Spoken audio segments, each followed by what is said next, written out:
जुलाई। जुलाई में आ जाते हैं।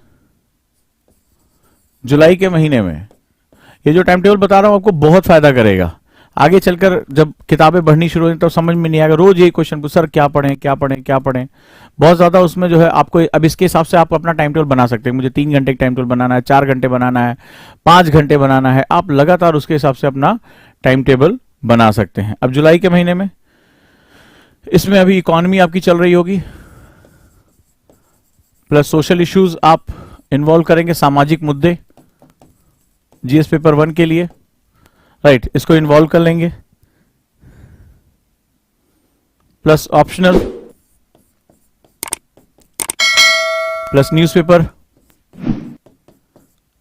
प्लस 45 मिनट रिवीजन, ये टाइम टेबल में होना चाहिए, प्लस 30 मिनट्स आंसर राइटिंग,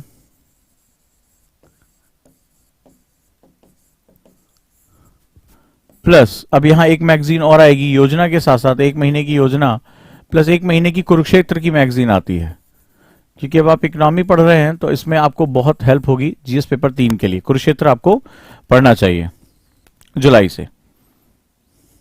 और हेल्थ और मेडिटेशन के लिए अपना टाइम आप देंगे, ये मैंडेटरी है, भले चाहे 20 मिनट दें लेकिन आप टाइम देंगे ही। क्लियर है? चलिए नेक्स्ट, अगस्त का महीना।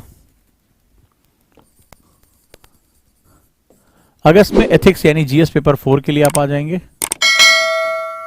एथिक्स के साथ साथ आप न्यूज़पेपर और आंसर राइटिंग पे ज्यादा फोकस करेंगे। अब आपके पास लिखने के लिए बहुत है, तो 1 आवर आंसर राइटिंग, उत्तर लेखन 1 घंटे, 1 घंटे की answer writing.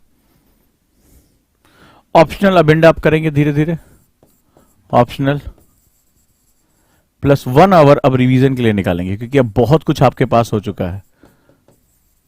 Plus Yojana, Kurukshetra, plus newspaper, ये मैंडेटरी पार्ट आपका निकलेगा। प्लस आपका हेल्थ,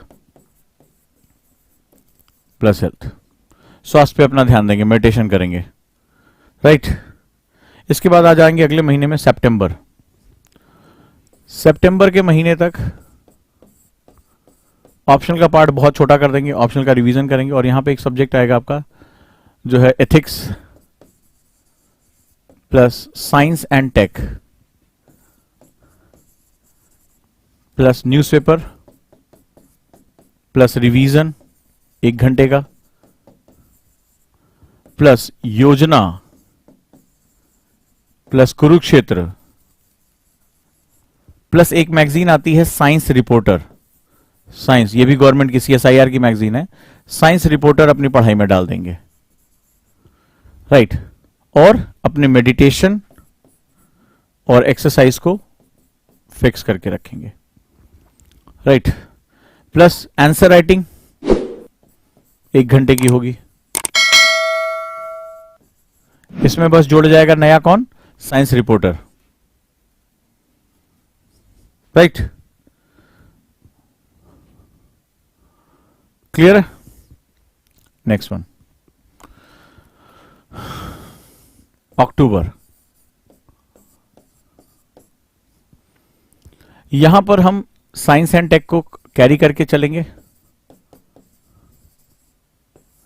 अब यहां पर हमें कुछ नई चीजें पढ़नी पड़ेंगी, जैसे हमें रैप अप चीजें पढ़नी पड़ेंगी।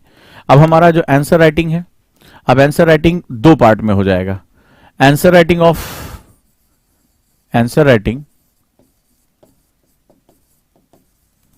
Of GS and optional plus revision plus योजना,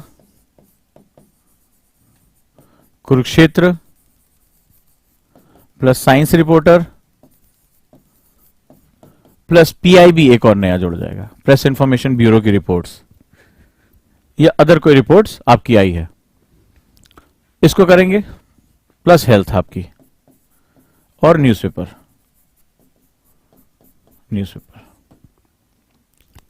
क्लियर? इसके बाद नवंबर आप सीसैट इंट्रोड्यूस करेंगे पढ़ना, इस पर आप ज्यादा ध्यान देंगे।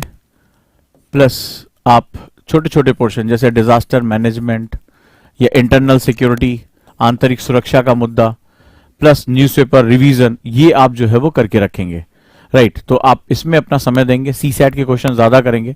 अब इसमें आंसर राइटिंग जो है वो 1 घंटे करके, 1 आवर आंसर राइटिंग करके, आप इसमें 1 घंटे का जो समय है आपका वो ऑब्जेक्टिव क्वेश्चन लगाने में जाएगा।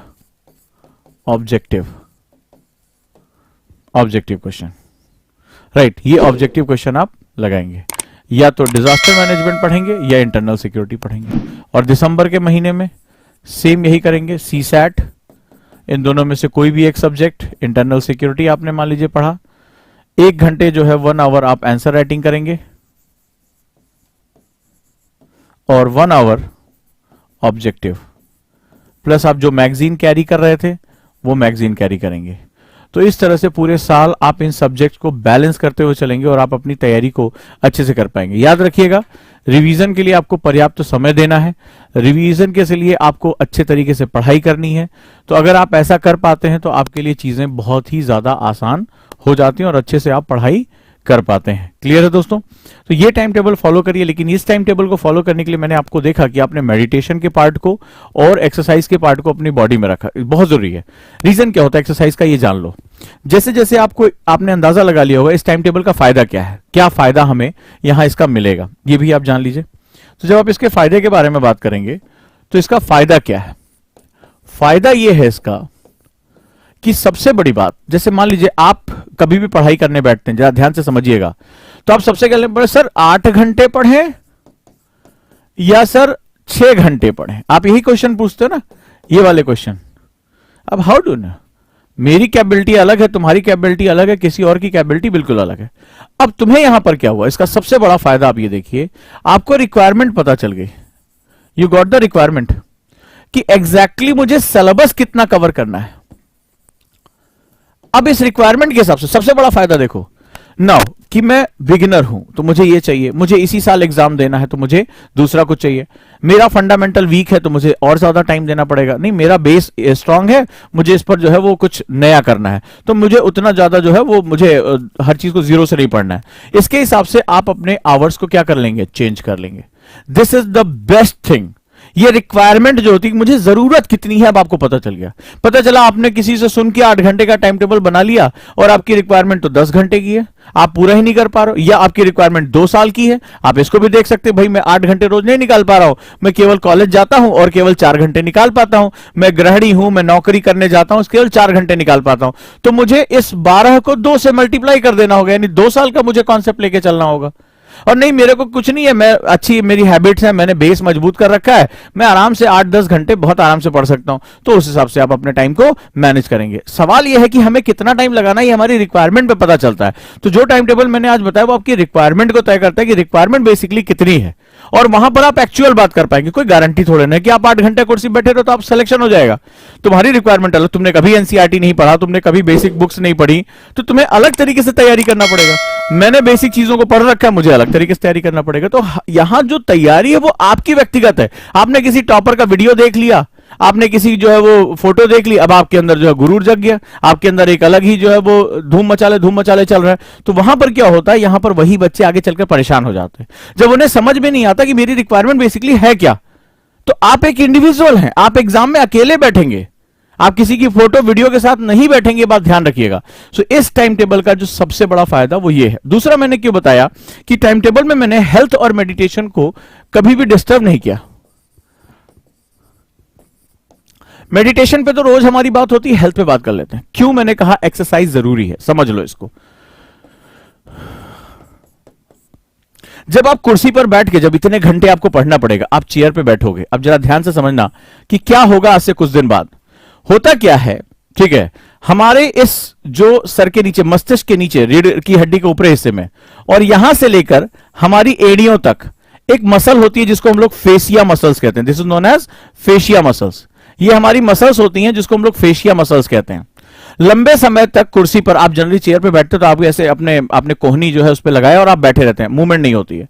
ये क्या होता है, ये प्लास्टिक हो जाती है, मतलब ये बहुत रिजिड हो जाती है, और इसमें ब्लड सर्कुलेशन यानी रक्त प्रभाव जो होता है वो बहुत कम हो जाता है, रक्त प्रवाह बहुत कम हो जाता है। नतीजा ये होता है कि कुछ समय बाद आप देखते होंगे, अगर आप महसूस करेंगे तो कमर के निचले हिस्से में, गर्दन के, जिसको स्पॉन्डिलाइटिस कहते हैं, L4 L5 जो हमारी हड्डी होती है, थाइज, यहां काफ मसल्स और ये थाइज, ये बहुत पेन करने लगती हैं, एड़ियों तक दर्द चला जाता है। आपका मन करता है थोड़ी देर बाद, थोड़ी देर यार लेट ले, पूरा बदन टूट रहा है, ऐसा महसूस होता होगा।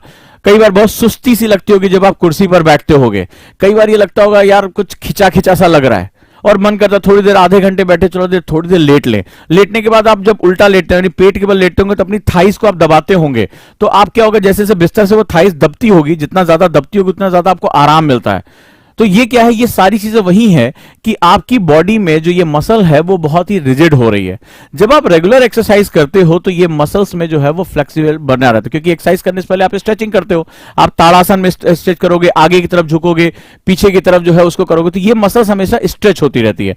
कभी भी आप क्या काम करिए, अगर आप देखिए कि आपका क्या स्थिति है, आप सिंपली ऐसे खड़े हो जाइए, दोनों एड़ियों को आपस में मिला लीजिए, बिल्कुल सीधे खड़े होके, और एकदम आराम से बिना घुटना मोड़े आप अपने पंजे के बराबर अपना ये जो हाथ है, हथेली है, इसके बराबर रखिए। कोशिश करके देखिए, अगर आप ऐसे एकदम सीधे खड़े हो जाइए, दोनों एड़ियों को आपस में मिला लीजिए, पंजों को आपस में मिला लीजिए। अब आप कुछ मत करिए, सिंपली ऐसे झुकिए सीधे, आपको घुटने नहीं मोड़ना है, और धीरे धीरे करते हुए आप अपने जो पैर के पंजे है और अपनी हथेली है, दोनों को पैरेलली रखने की कोशिश करिए। देखो, यहां से तुम्हारी तकलीफ की शुरुआत हो चुकी है। आगे आगे जैसे जैसे तुम्हें और ज्यादा पढ़ना पड़े, किसी दिन एक समय क्वेश्चन आएगा कि तुम्हें 8 घंटे से 10 घंटे पढ़ना पड़ेगा, ये शरीर उसी दिन तुम्हें धोखा देगा। इसीलिए मैंने एक्सरसाइज को कहा कि बॉडी को स्ट्रेच करना, एरोबिक्स करना, ज्यादा से ज्यादा ऑक्सीजन लेना, ये आदत डाल लो। जिनका हो गया बहुत अच्छी बात है, करें उसको, ऐसा भी नहीं कि एक ही दिन कर लें, और ऐसा भी नहीं कि आप उसमें रुक के देखिए, 30 सेकंड रुक के देखिए, अगर हो गया 30 सेकंड तक रुक के देखिए। फेशिया मसल्स 30 सेकंड तक वो क्या होगी, वो वाइब्रेट करेगी। 30 सेकंड तक उसी पोजीशन पर होल्ड कर दीजिए, सांस को अंदर रोक के होल्ड कर दीजिए, या धीरे धीरे सांस लीजिए, एब्डोमिनल ब्रीदिंग करिए और रोक के दिखाइए, ठीक है। तो जितने भी लोगों को झंझनाहट हो रही है, झटके लग रहे हैं, नहीं कर पा रहे हैं, उनके लिए तो बहुत ही खतरनाक सिचुएशन है। सो प्लीज फोकस करें, और मेडिटेशन आपको बताता है कि आज आपको दिन भर में क्या काम करना है। क्लियर है दोस्तों? तो इस तरह से मैंने टाइम टेबल बनाया है जो आपको बहुत ही आसानी से सक्सेस कर सकता है, बशर्ते आप इसको फॉलो करें। अब अपनी रिक्वायरमेंट को तय करें कि मुझे 1 साल में तैयारी करनी है, 2 साल में तैयारी करनी है, मेरे पास कितना टाइम है, मेरे पास 12 घंटे टाइम है या नहीं है, मेरी कैपेबिलिटीज 12 घंटे पढ़ने की है कि नहीं है, मेरे को 4 घंटा पढ़ना है तो मुझे 1 साल में पढ़ना है या 2 साल में पढ़ना है।